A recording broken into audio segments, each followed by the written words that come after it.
And welcome to episode 51 of the Brood Sages. Stormbound players with a head for the game. I am Freeloader, and with me, as always, are Subaiku and Thomas. Subaiku, how's it going tonight? Fantastic. Thomas, how are you doing? Pretty all right. We are the Brood Sages, easily the second best Stormbound-related podcast in production. And as a reminder, you can always follow us at Brood Sages on Twitter. Or for all of you who ever debated if the Dukes of Hazzard could win a race against Knight Rider, our email address is thebroodsages@gmail.com. So guys, not a live episode after our 50th. We're back to kind of our normal format. Part of our normal format is, of course, community news. And I'm very excited to tell you guys that we had a little interview. I got to sit down and talk with Taco real quick because he and Grim have brought back the Stormbound Weekly Card Competition. And here it is. And I am here with the one and only Taco from our Discord community of Stormbound. Taco, how are you doing today? I'm doing really well. How about yourself? Oh, I'm thrilled to have you both finally as an interviewee for the Brood Sages, but also because you're here to tell us about the new restarted SWCC. Can you tell me, first off, for those of us who don't know, what does SWCC stand for? The SWCC is the Stormbound Weekly Card Competition. Awesome. And so it's a card competition. Obviously, we get that weekly. But how does it work? So the Stormbound Weekly Card Competition runs basically all week. Monday to Friday, people will submit their cards. And then on the weekends, they will all be judged. Winner will win 100 rubies up to 175 in a single week. Wait. Okay, hold on. So let's take us. So the winner gets 100 rubies up to 175? What do you mean? So everyone who submits a card during the week gets 25, guaranteed, right? 25 every week. There are two voting steps. The community vote is the largest one. This takes place, anyone can participate in it. And for the weekend, you will vote on your favorite card. Whoever wins gets 100 rubies. There is also a secondary team of judges, including me, Grim, and a few others, who will decide on their favorite card, and that will win an additional 50 rubies. Okay, sweet. So you could win 100 from the community saying yours is the best, another 50 from the judges saying yours is the best, and because you participated at all, you're getting 50 or 25 right off the bat. That's right. And in fact, in our first week, Pega K ran away with the full 175. No way. So incredible haul. And once again, this is weekly, so 25 guaranteed, up to 175. All right. And is it individual or can these be team efforts?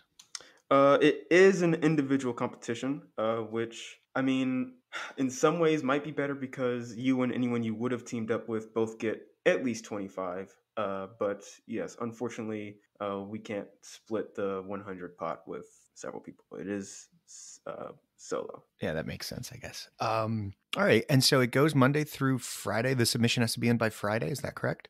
Yep. So the theme, each week has a theme. The theme will be announced every Monday.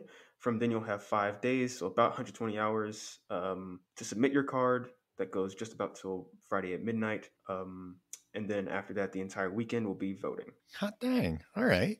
And last question, I guess, is actually, I'll throw two more questions. First off, how many weeks have already happened? This is currently the 4th season of the SWCC. We're reviving it. It's been going on for a couple years at this point. So right now we are on week 2 of season 4, biggest prize pool we've ever had. And we plan to go for, well, actually, we'll see. Hoping for at least 25. 25 weeks?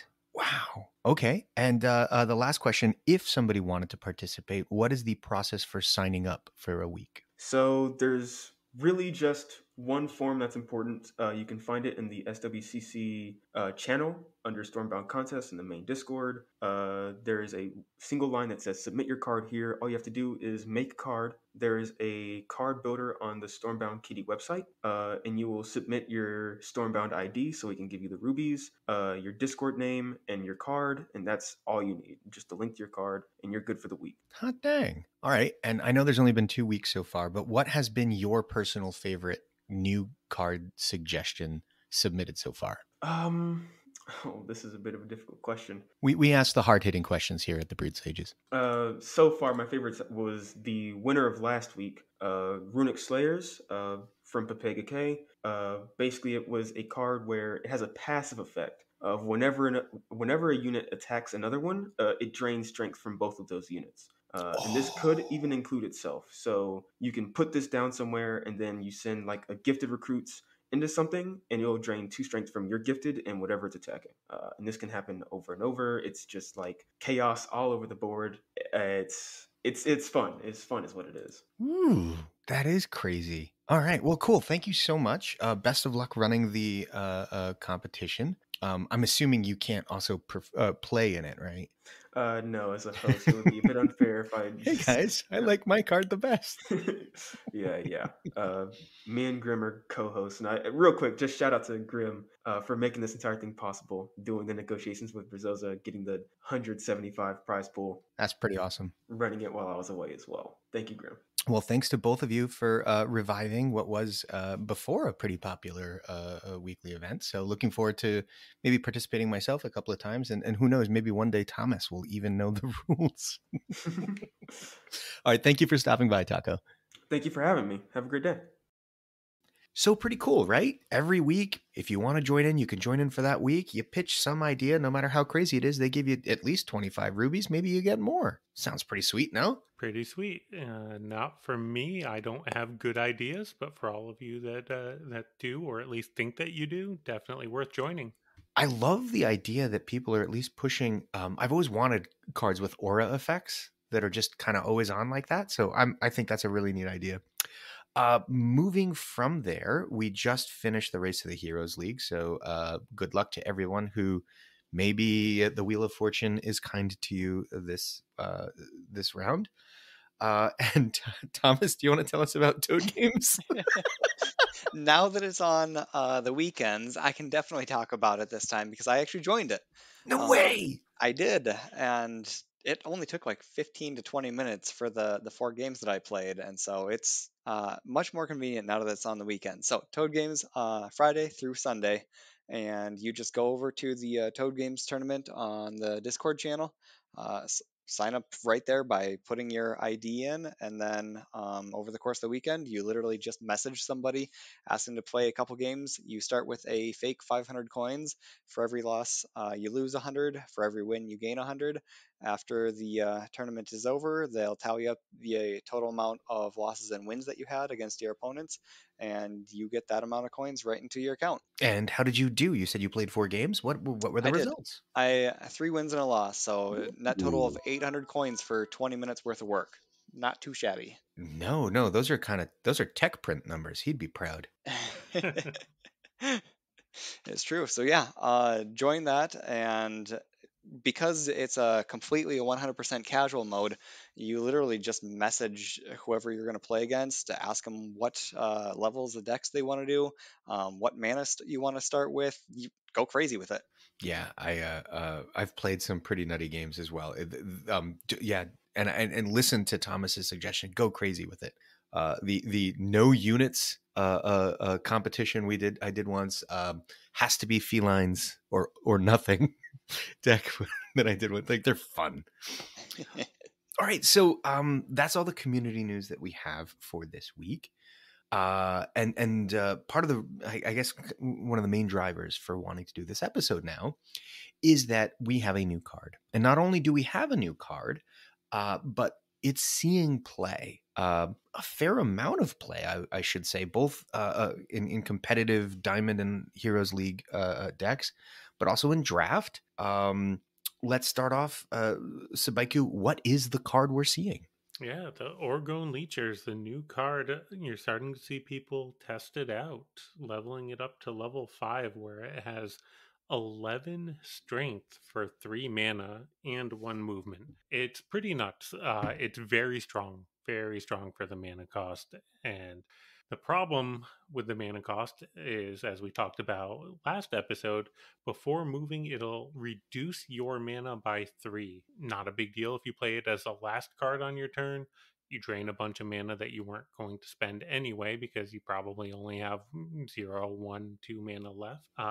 But on your next turn, if it survives, it'll continue to move and continue to drain mana. You can mitigate this effect by having other friendly ancients on the board, but your opponent can try to play around it by removing your other ancients and trying to just give you a little less mana to work with next turn. Oof. So in some ways, this kind of feels like, and I always love using Hearthstone analogies. I know our listeners love listening to me talk about Hearthstone, but this feels like that old shaman mechanic, right? Overload, yeah, Yeah. where you just kind of get something that's a little extra powerful for the mana cost, but you pay extra mana next turn to make up for it. So you end up paying the same mana cost or more as the strength of the card.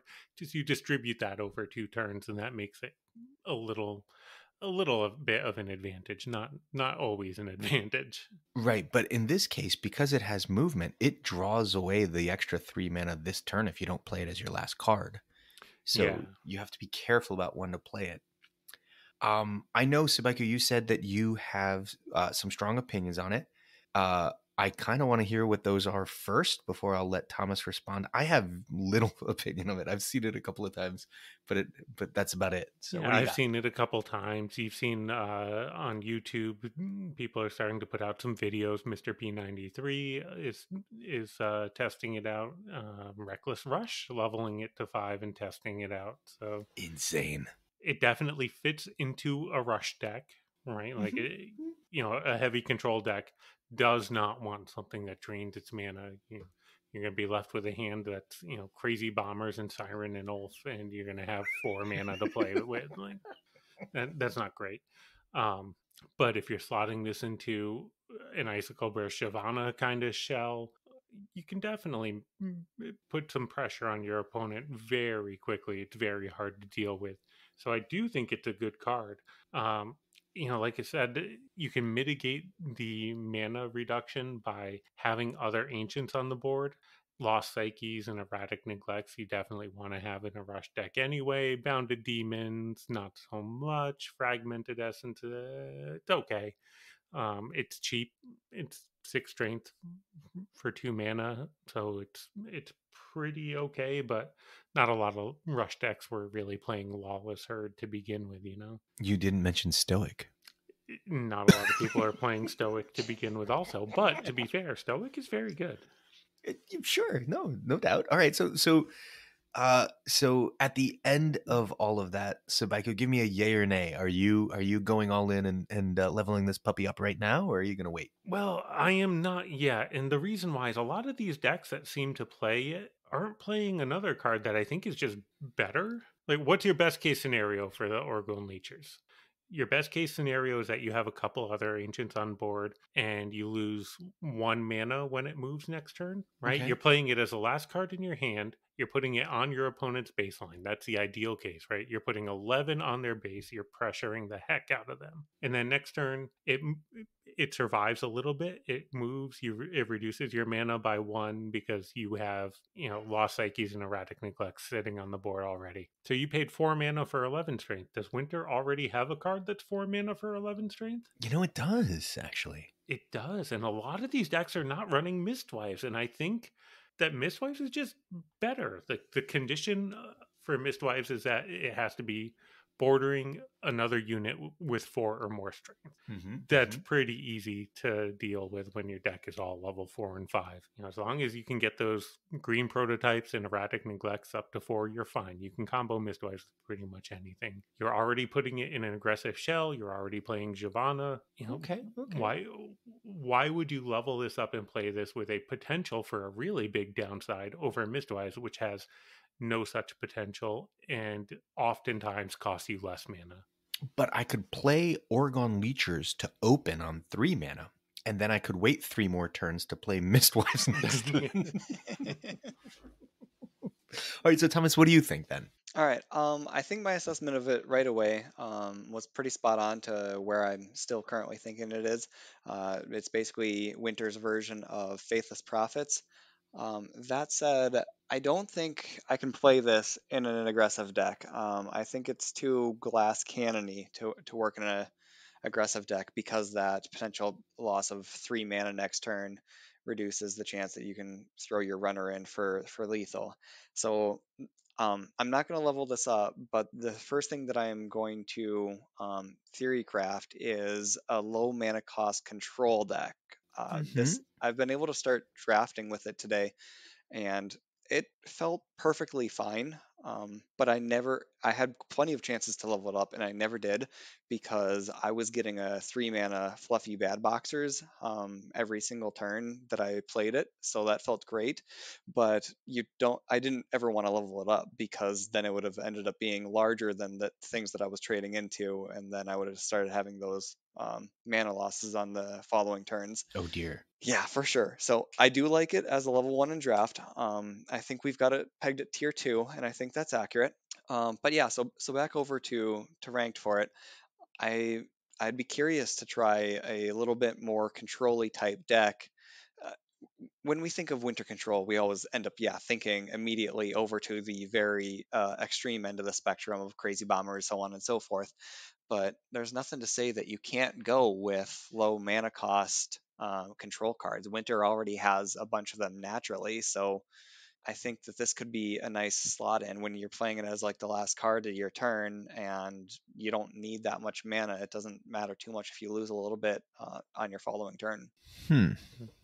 Interesting. But my concern is if you already have other efficient ways to deal with your opponent's board, then Why are you playing this? this just ends up sitting out in the middle of the board and your opponent ignores it. And then you have a lot more difficulty answering the problems that they pose. Because as we know in competitive play, 1 mana makes a huge difference. And when you essentially have a 3 mana fluffy bad boxers, it's both a serious threat. Additionally, being able to clear out anything your opponent has on or near your baseline for only 3 mana is obviously huge.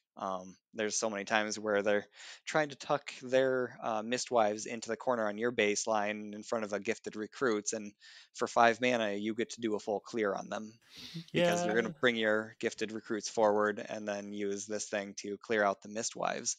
And you're right. Oftentimes, your opponent will try to just land a fluffy on the baseline because it's big and hard to deal with, and this gets you most of the way there. Yep. Well, yeah, Enough. because otherwise, if you only had your fluffy turn, you're gonna just attack the fluffy into the gifted recruits and take 11 or 12 to the base, depending on if they had the mistwives over in the corner or the fluffy. So the trade-off of losing mana on the next turn is really, really compensated by being able to go under the radar like that. Yeah, but when you trade into that 10 strength MERS token and you have just that little 1 strength ancient that your opponent ignores for the rest of the game, draining your mana, it's going to feel real bad. I'm for sure going to be playing this in a deck with Hunter's Vengeance.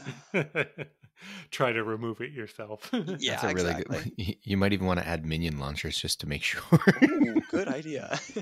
But yeah, so that's kind of where I think I might end up going with this card, because I think like I said, the winter aggro decks are going to be too glass cannony, and I don't think they're going to be able to sustain top 10 in Heroes League.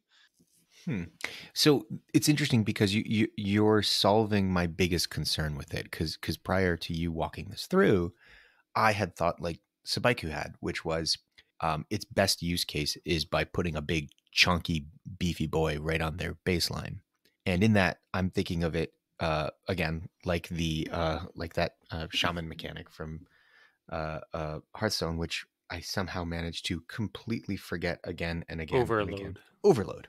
Thank you. So if I think about it in terms of overload, and I'm judicious with my mana, I wait for my last 3 mana this turn to play it.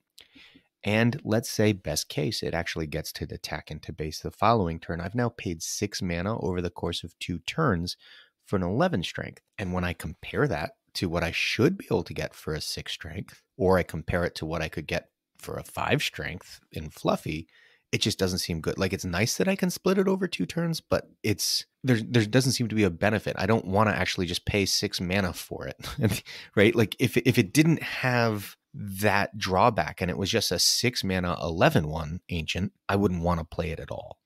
So I was thinking, this really should be 5 mana. Maybe the mana reduction should be 3 or down from 3 to 2.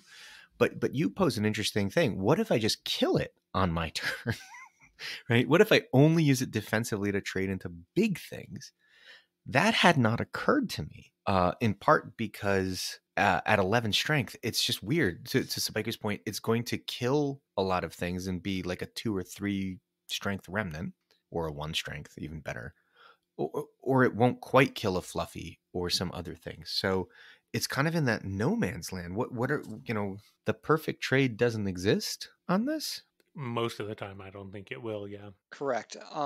It's not that big of a deal in my opinion though, because like this, I think the better comparison for it, rather than maybe Faceless Prophets, would be Yowling Weavers. Look at how massive of a drawback that was if that thing survived on the board. Yet people were constantly playing it pretty much up until Fluffy ended up being in every winter deck, and they're like, oh yeah, we could just use this instead. Right. It's just Um, better. yeah, but I mean, that whole 8 strength for 3 mana made it see a lot of play, even though it would end up every once in a while destroying your own Dawn Sparks and doing 12 to 15 damage worth of units power, because that defensive Yeah. ability of Yowling was so huge. And I think that's where this is going to end up getting its niche. Hmm. So the difference between Yowling and Orgone, though, Yowling is something that you can control to a large degree. You can control it with positioning. You can control it with your order of play. And a lot of times, if Yowling does remove a unit, it's removing a unit that you've already gotten value from because your unit has survived a trade.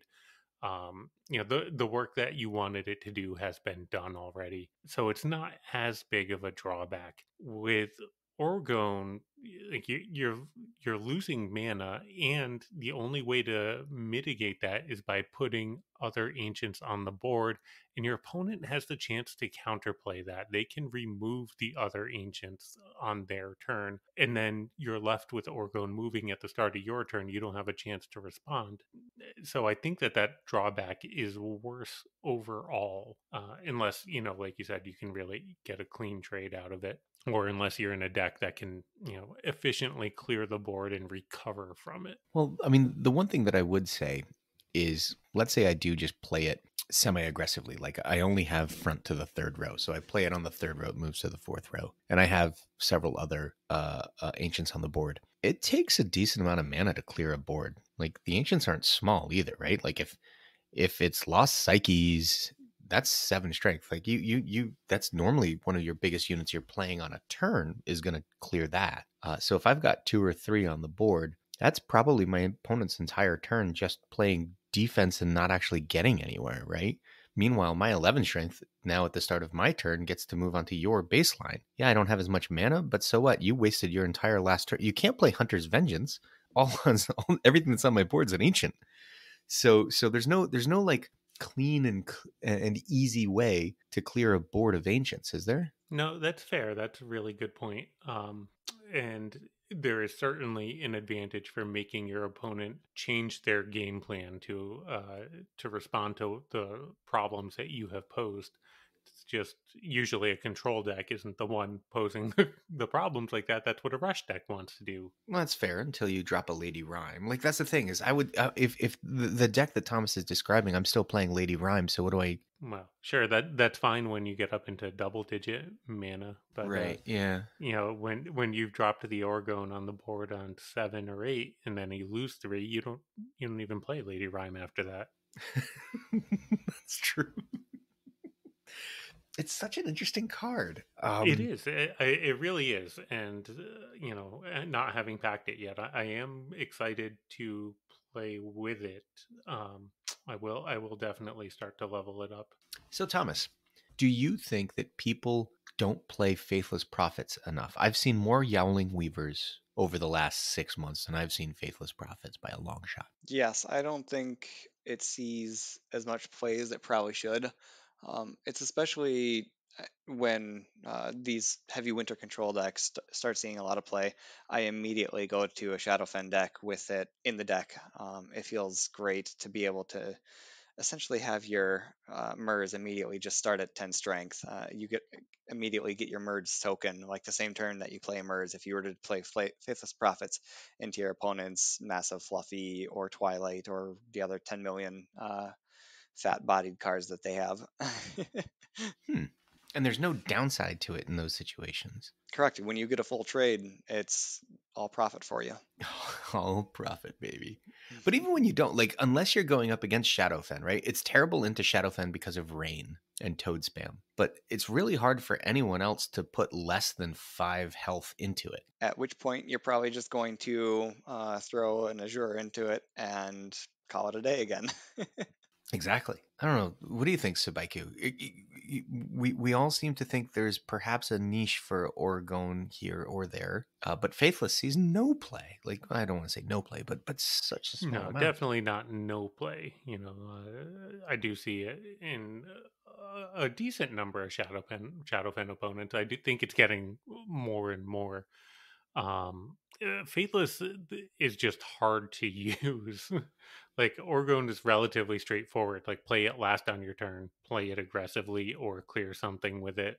That that's relatively straightforward compared to Faithless Prophets, which does weird things, especially with poison. And I certainly do not normally recommend Copper Skin in your Shadowfen decks, but when you play Faithless, it can do some fun stuff that your opponent can't answer. Yeah, but it's not necessary. You It's can not you can do necessary, no, a no, lot no, of very yeah. Mhm. but it makes it more interesting, but it makes it harder. And like knowing what Faithless Prophets is going to do in any particular situation, it is usually I'm like an 80% there, and I'm never 100. All right, that's fair. So overall, then, Thomas, you're all in on leveling this up. I hear. No, so No. the reason I'm not going to right away is because I'm still somewhat skeptical of it. But then secondly, we get so many resources from draft, so I'm just gonna continue getting some free cards from this out of draft mode, and then finally when All I've got right. it like level 3 or so, then I'll finish it out. So that's honestly the reason I'm not leveling it up. If it wasn't 450 fusion stones to get it all the way capped out. If it would have been like a rare, I would have for sure immediately capped it out because that's only around I think like 300 fusion stones, and so Good point. I could have bit the bullet for that. But for 450, that's a tough pill to swallow when I'm on the fence. Okay, fair enough. Fair enough. Moving forward from there, I just want to go out of line here a little bit, and just kind of mention that martyr spongers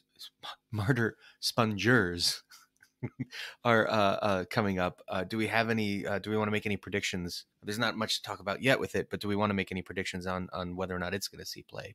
I've seen some theory crafting on the Discord. I got to say, it feels a little clunkier, a little harder to use. I hope somebody makes it work. It's a cute mechanic for sure, but I'm not all in on this one. Which one was Martyr? The This is Swarm? it's the 6 mana epic. At level 5, it's 12/0. Before moving, it deals either 1 or 2, depending on your level. So at level 5, it'll deal 2 damage to 3 other friendly ancients, and then it drains, or not drains. It just deals that amount of damage to your opponent's face. That's right. Yep. Unfortunately, I don't have high hopes for this one because of the fact that it has to do the ability when it's moving. That's like I've gone on a full thought process on the Discord on this already, but essentially the question that has to be asked is: would you play Bucks of Wasteland if its ability only triggered when it was moving forward? Probably No, not no, I would not. because it's way too delayed. You want to place it in front of something large on your opponent, so that on your opponent's turn you get that immediate trade value. So that whatever you've got else on the board, it's going to for sure survive the next turn and most likely be able to Forgotten Soul into the opponent's base at the beginning of your next turn for the win. Right. But yeah, if Bucks had to wait until it was moving at the start of your next turn, your opponent already had the ability to do too much destruction to your board or to Bucks itself on their turn. That's going on with this card, and that's the reason why I think that this one will unfortunately not see any competitive level play. Yeah. Which I mean, I'm okay with, because the fact that Orgone started out so strong, obviously we've seen so many times that they like to start cards out weak and then appropriately power them up over the course of time. And I think they already perfectly nailed Orgone, and they're not going to have to do any tweaking to it over the course of time. With Martyr, they're for sure going to have to do something to help it see competitive play in the future. All right. Moving on from there, we are a little over a week into February. I'm going to use this as a shameless plug for our meta report. Hey, anyone out there want to use it? Please submit your games if you are feeling generous, because our data for this month is sparse. We would love to have more people contribute. We think it's a really good tool, but it's only as useful as the amount of data that's in there. So with that being said, what are we seeing? I know, Sabeku, you're in the Heroes League now. What are you seeing? I am seeing a lot of winter, not necessarily Orgone Leechers decks. Still just good old fashioned Siren and Tigor, exactly 20 damage into the base decks. A little bit more aggressive decks with Wolf Cloaks. But man, it feels like half of my games are against Winter Pact right now. And most of the other half, up until today, has really been against Swarm Bucks. Mid-range decks. Some with Zuri, some with Bucks. Most of the time with both. Those are definitely everywhere. Really, not a lot of Shadowfen. And just today, I started to see a lot more Ironclad. Different variations of mid-range decks. Some that are a little more defensive focused with wind makers, and then try to chip you down with boomers. Some a little more buff focused with upgrade point and constructs, or debug loggers. But yeah, really, I gotta say, it feels like probably about 80% of my games are winter or swarm opponents right now. Oof. And Thomas? I haven't, or what I'm seeing draft bound. Same. I'm still in Diamond 4. I played a few games on the first of the month with the patch notes, and that's been it. Because yeah, it's either been draft or the brawl with the massive discount.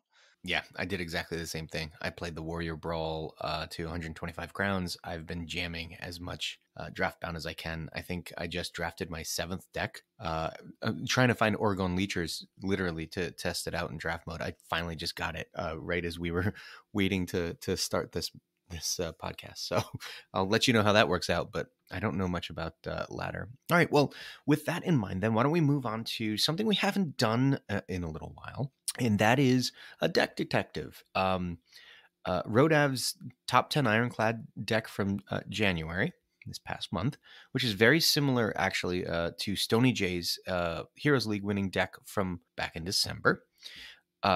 There's some slight variations. I think Rodav's deck is using Green Gale, and I think Stony's used Lost Psyches. But let's take a look at the deck. Thomas, do you want to read through the deck list real quick? And then Sabeku, give me your take on what is the theme of this deck. Yeah, sure. So the curve of the deck is beautiful. This is what I like to see. So it starts out with green prototypes into Destructo, Gifted Recruits, Sparkly Kitties, Unstable Build, Wild Saber Paws. So there we go. Half of our deck is 2 mana or less. Awesome. And then Green Gale, Linked Golems, Upgrade Point, Scrapped Planners, Fluffy Bad Boxers, and to finish it out with Hearth Guards. All right, and Sabeku, what do you think this deck is trying to achieve here? So I like this deck a lot, actually, because it presents itself in game as pretty much a standard Ironclad Rush deck. You see that Unstable come down near your baseline. You got to worry about Hearth Guards, and just lots of relatively good units with lots of relatively strong units with movement, like Sparkly Kitties, like Green Gale, and Linked, to really just establish the board presence and attack the base hard and fast. What it does add that I really like is the upgrade point. So this is basically a fallback option. If you get cleared early, you just come back to your side of the board and you say, okay, Destructobots, green prototypes, upgrade point. I'm going to start building some chonkers, start establishing some value, work my way down the board again, but this time with bigger units and with a value engine along the way. Yeah, and it is construct heavy enough that A, that's going to work, right? Upgrade point's going to find targets. And B, it also means that Hunter's Vengeance is going to become less of a counter. So it's a rush deck that's maybe a little bit less pervious, right? A little more impervious to Hunter's Vengeance, which is interesting. We have a note here that I need to pick at somebody. I don't know who wrote it, but we have this one slot that Stony J and Rodav seem to have differences of opinion on, which is the the Green Gale versus Stony J's Lost Psyches.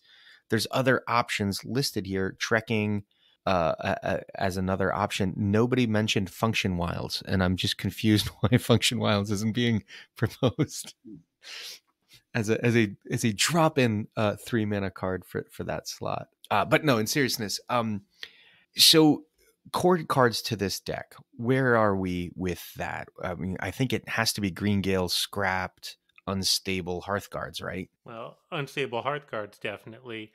I don't know necessarily if I would call Green Gale core, but I would say that the green prototypes Destructobots Linked Golems is pretty core, right? You Sure. need those to help your to help your board presence and help pressure the opponent. And Fluffy is an interesting addition, right? Just another big chunker on the board, kind of unstable buildish. I don't know that you're necessarily playing it defensively, Thomas, but it's just something hard to remove, right? Yeah, it's a nice counter to those Bragda decks. I think that's probably the reason for its inclusion. Take out the Rain of Frogs before it starts to make a mess of things. Mm. Well, with that in mind, then, do you like the idea of maybe using trekking instead of Green Gale? No, because you've already got Fluffy. There's no reason to double up on that. So you need to keep the pressure up, and 2 movement is 2 million times better than 0 movement. Oh, for sure. In fact, I would actually argue that Green Gale does a decent job into a Rain of Frogs on its own. Yeah, trekking would be in there really for the Destructobots combo, right? Open with trekking on 3, and then Destructobots and gifted Destructobots on Sparkly on 4.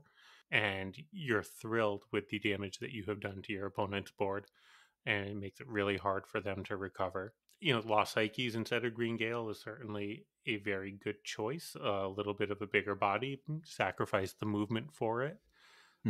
Trekking, I think, is a perfectly fine choice. It just leans into the slower part of the deck and really puts a little more pressure on you as the player to find that upgrade point and get some value out of it. Well, it's interesting you say that because your proposal of trekking into Destructo is really only going to be viable the first time. So it's kind of all in on your first cycle through your cards. The second time, your opponent's either going to have too big of a board for the 5 distributed damage to matter, and even more to the point, you're going to have stuff on the board, which means your Destructo is not a guaranteed ping to the trekking, right? So That's true. So if you wanted to go that route, it really is to try to gain an immediate dominant position and just win on the first cycle through your deck. And so let's just win more, because I promise this is the kind of deck that you are already going to have that upper hand at the beginning of the game. This thing does a great job of being super explosive and making it very threatening for your opponent right away. Yeah, these are the kinds of decks that really bum me out when I open with a 2-drop and green protos, and my opponent does something like throws a saber to the side of it and then unstable builds in front of the green protos, and you're just like, oh man, like how do I? Oh, already a 10 health in the middle of the board. Like it's craziness. What do we think about its viability? Is this a deck that is super skilled to play at a high level, or do we think that this deck is super powerful and can help elevate someone of less than superior skill? Let's be honest. Every deck requires a lot of skill to be extremely good and get into top 10 with. So, yeah, anybody could sleeve this up and do pretty good with, but being completely honest, you have to get to know this deck very intimately if you want to see yourself in top 10 with it. And Spiku? It's a relatively straightforward deck, I think. The curve lends itself to just kind of filling itself out, and it doesn't have the upgrade point is there as a backup option to me, it feels like, rather than as a primary strategy. So you don't need to worry about the synergy. You don't need to worry about your cycling. You just fill out your curve with the strongest cards you got, and then you jam the hearth cards as soon as you have an opportunity. I think it's relatively straightforward, but to Thomas's point, that doesn't make it easy. You know, these things are never something you can autopilot. I've actually found when I've played Ironclad Rush decks that the cycling and trying to pair together linked golems with something so that you're getting value out of it every time it comes around is not as straightforward as it seems, because a lot of times you end up, to your point, like, well, I'm just going to throw away the upgrade point because I don't want to play the upgrade point. But the only cards I have in my hand that synergize are actually upgrade point and linked golems. So if I'm throwing one away, what am I keeping the other one for? You know what I mean? Like there can be some awkward things. You really want to get that unstable with hearth cards. Although, you know what? Upgrade point only costs one more mana, so maybe it's not the worst thing in the world if the two are off cycle. Yeah, you got a backup option for the hearth cards, which helps a lot, and you have an extra construct with the scrapped to help with the linked golems, Yeah, that's which fair. also isn't terrible. The nice thing about scrapped plus linked is if you are worried about your opponent's fluffy, you can, just scrapped out in front of it and then linked off to the side. Now scrapped eats the whole fluffy. It works out just fine. You could definitely slot wind makers into that scrapped spot, but then, like you said, it puts a little more pressure on finding the construct synergy. Right. I could see using that to try to like make way for a runner, but you don't have a lot of cheap runners, right? We've got Saber Paws and Greengale doesn't do enough. Well, sometimes that extra 3 is real helpful. Yeah. I'm just trying to imagine like a situation, because you do see them where you end up playing like you'll see somebody like play wind makers to make space into a Saber Paws First Mutineer kind of finish.